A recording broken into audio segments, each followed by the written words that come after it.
सत्तेला घाबरणार असाल तर काहीच उपयोग नाही असं ठाकरेंनी म्हटलंय। भीती वाटणारी सत्ता उलथवली पाहिजे असंही उद्धव ठाकरे म्हणतात। सत्ता उलथवण्यासाठी मी उभा आहे असं उद्धव ठाकरे यांचं वक्तव्य।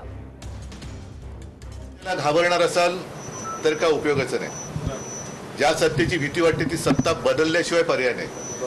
ती सत्ता बदललीच पाहिजे आणि त्या एका जिद्दीने मी उभा आहे। सत्ता ही प्रत्येक सामान्य माणसाला आपली वाटली पाहिजे। माझा कोणतरी आहे, माझं कोणतरी आहे। त्या सत्तेची जर भीती वाटत असेल तर अशी सत्ता ही उलथवलीच पाहिजे आणि ती उलथवण्यासाठी आपण काम करतोय। उद्धव ठाकरे यांचं हे वक्तव्य आपण पाहतोय। भीती वाटणारी सत्ता उलथवली पाहिजे, सत्तेला घाबरत असाल तर ते काहीच उपयोगाचं नाही आणि ही सत्ता उलथवण्यासाठी मी उभा आहे असं उद्धव ठाकरे यांनी म्हटलेलं आहे माध्यमांशी बोलताना।